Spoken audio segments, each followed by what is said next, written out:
सास बहू की और भी मजेदार कहानियों के लिए इस चैनल को सब्सक्राइब करें और बेल आइकन दबाना बिल्कुल ना भूलें।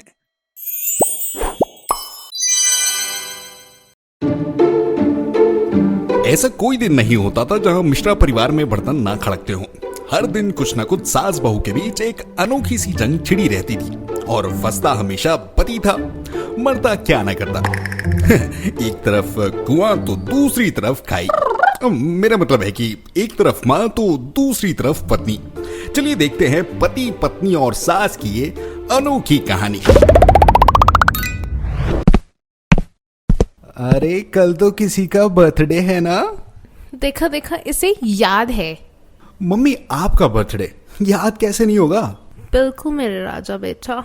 अरे याद कैसे नहीं होगा? कल इसकी पत्नी का भी तो जन्मदिन है।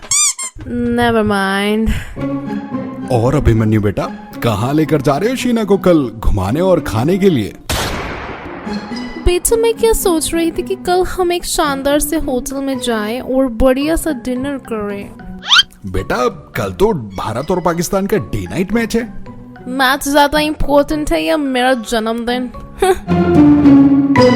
तुम्हें कौन पूछ रहा है? अभिमन्यु शीना को लेकर लंच पर चला जाएगा। क्यों बेटा, है ना? ये बात सुनने के बाद अभिमन्यु थोड़ा चकरा जाता है और अपनी माँ की बात में हाँ मिला देता है। दूसरी तरफ नरेश अभिमन्यु की तरफ मुंह करके आड़े तिरछे मुंह बना रहे होते हैं, मानो अपने ही बेटे को चिढ़ा रहे हों। हाँ मगर अभिमन्यु लंच के लिए शीना को किसी शानदार होटल में मत ले जाना, वरना वो बेचारी अपने नाखून चबा चबा कर ही पेट भर लेगी। क्यों मम्मी? शीना अपने नाखून क्यों चबाएगी?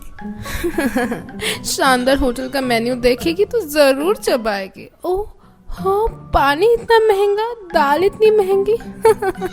उसका तो बुरा हाल हो जाएगा बेटा।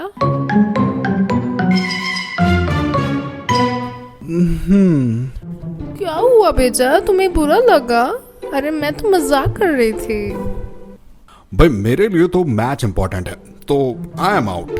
अरे क्या बात है, बिल्कुल सही किया। इससे बेहतर तोहफा मुझे दे ही नहीं सकते थे आप।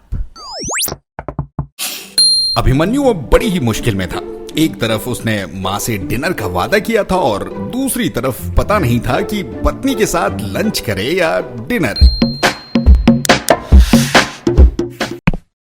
डार्लिंग देखो मैं आ गया। अच्छा डार्लिंग ये बताओ तुम्हें इस बार अपने बर्थडे पर लंच या फिर डिनर करने कहाँ जाना है? तुमने कैसे जान लिया कि मुझे लंच पर जाना है? हाँ बताओ। अरे डार्लिंग इसी को तो प्यार कहते हैं। अरे झपाड़िया भोजनालय में बड़ी मस्त सी ऑफर चल रही है, एक थाली पे दूसरी मुफ्त। अच्छा हाँ और नहीं तो क्या, सिर्फ 300 रुपए में अनलिमिटेड खाना और साथ में 2 मिठाई और मसाला सुपारी भी फ्री। अब तुम खुद बताओ, इससे अच्छी ऑफर मिलेगी कहीं? हाँ बिल्कुल सही। बल्कि मैं तो ये सोच रहा था कि किसी अच्छे से रेस्टोरेंट में तुम्हें लंच कराने ले जाऊं। अरे लंच, वो भी रेस्टोरेंट में? छी, खाने की आइटम 50 मगर प्लेट छोटी सी। दूसरी बार खाने जाओ तो लोग घूरते हैं। हाँ इससे तो थाली ज्यादा अच्छी और सस्ती होती है ना। अगले दिन सुबह जब अभिमन्यु ऑफिस के लिए निकल रहा होता है तभी अभिमन्यु के पिता यानी कि नरेश झट से अभिमन्यु को रोकते हैं, जिसके कारण छाया भी अभिमन्यु को जाते हुए रोक लेती है। बेटा अभिमन्यु कल वो काम हो गया था। अरे घर के नारद मुनि। बेटा रुको तो सही, क्या बात बोल रहे हैं तुम्हारे पापा? मम्मी नारद मुनि आई मीन पापा बस ऐसे ही बोल रहे होंगे कुछ, मुझे क्या मालूम। अरे नहीं छाया, तुम्हारे बेटे को तो मुश्किल ही नहीं आएगी अब, क्योंकि शीना लंच के लिए और तुम डिनर के लिए जो मान चुकी हो, इसकी टेंशन खल्लास। छाया को जैसे ही ये बात मालूम पड़ती है तभी वो अभिमन्यु से बहाना बनाती है ताकि वो शीना को लंच पर ना ले जाए और वो और उसका बेटा अभिमन्यु लंच और डिनर पर जा सके।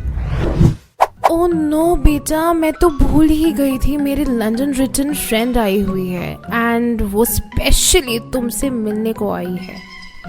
मम्मी मुझसे मिलने क्यों? बेटा तुम एक सक्सेसफुल और मशहूर साइंटिस्ट हो ना, इसलिए। पर मम्मी। ठीक है बेटा, मैं चली जाऊंगी, तुम मत आना। कल को वो पूछेगी कि तुम अपने साथ अभिमन्यु को क्यों नहीं लाई, तो मैं कुछ भी बहाना बना दूंगी, पर तुम्हें जलील नहीं होने दूंगी। ओहो, पूरी निरपराय। एक बार फिर से अभिमन्यु फंस चुका था। उसे समझ नहीं आ रहा था कि अब वो क्या करे। इतने में ही वो कुछ कह पाता। नरेश जी कहते हैं, देखो अभिमन्यु, निरपराय, छाया इतना रो रही है तो चले जाओ ना। तुम अपनी माँ के लिए इतना भी नहीं कर सकते हो। ठीक है मम्मी, चलते हैं। थैंक यू मेरे डियरेस्ट बेटे। कल लंच एंड डिनर किसी एक शानदार होटल में, ओके? रिजर्वेशन तुम कर लेना। अभिमन्यु को कुछ समझ नहीं आ रहा था। एक तरफ माँ को उसने लंच के लिए हाँ कह दी थी और दूसरी तरफ उसकी पत्नी शीना को वो कैसे मनाए। हे भगवान, मैं किस धर्म संकट में फंस गया। अब क्या बोलूंगा शीना को। सॉरी शीना, अब काश हम दोनों साथ में लंच कर पाते हैं। एक मिनट अभिमन्यु, अरे झपाड़िया भोजनालय में तो शाम को फ्री चॉकलेट आइसक्रीम मिलती है। तो ठीक है, तेरा हम दोनों मेरा बर्थडे बनाने शाम को चलते हैं। Okay darling. अभिमन्यु को लगता है कि भगवान इतने बुरे भी नहीं है। आखिरकार उसकी ये उलझन सुलझा ही दी। पर किसे पता था कहानी में एक बहुत बड़ा ट्विस्ट आने वाला है।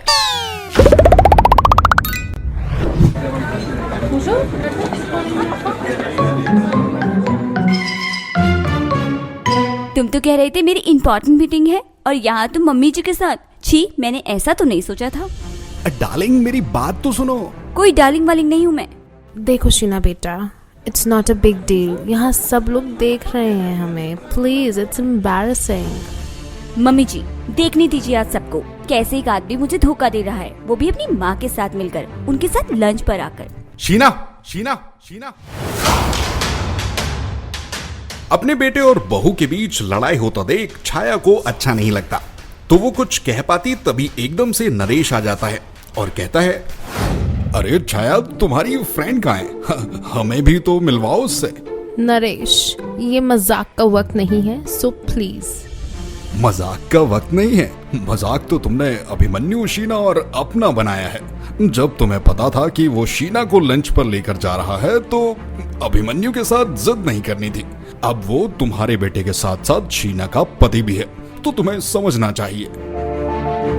मुझे माफ कर दो शीना। मैं अगर अभिमन्यु को फोर्स नहीं करती लंच के लिए तो उसको तुमसे बहाना नहीं बनाना पड़ता। इसलिए तुम अभिमन्यु से गुस्सा मत हो। इस बेचारे की तो कोई गलती भी नहीं है। नहीं मम्मी जी, मैं आपको माफ नहीं कर सकती। अरे मेरा मतलब मम्मी जी, माफी मैं क्या दे सकती हूँ? भला अपने से बड़ों से कोई माफी लेता है क्या? बट हाँ, उसके बदले में आपको झपाड़िया भोजनालय बर्थडे सेलिब्रेशन के लिए चलना पड़ेगा। क्या? हाँ मम्मी जी, वो क्या है ना, झपाड़िया भोजनालय के पास मस्त ऑफर है। अगर आप सभी आएंगे तो मुझे ढेर सारी सॉप फ्री में मिल जाएगी। अरे क्या बात है बेटा। और छाया, क्या कहती हो, चले झपाड़िया भोजनालय? शीना, तुम कहाँ जाने की बात कर रही थी? वो वो अरे मम्मी जी, झपाड़िया भोजनालय में। हाँ, वही। तुम क्या वहाँ एक्स्ट्रा सॉफ्ट इकट्ठा करने के लिए जा रही हो? नहीं मम्मी जी, सॉफ्ट तो कुछ नहीं। वो तो 4 लोग डिनर करने आएंगे तो उन्हें आइसक्रीम के साथ साथ अच्छा डिस्काउंट भी मिलता है। ओह माय गॉड, अभिमन्यु मुझे बचाओ शीना से। अगर आपको हमारा वीडियो पसंद आया हो तो इसे लाइक, शेयर और सब्सक्राइब करना ना भूलें। और भी ऐसे मजेदार कहानी देखने के लिए नीचे दिए गए बेल आइकन को दबाएं और नई नई कहानियों का लुत्फ उठाएं।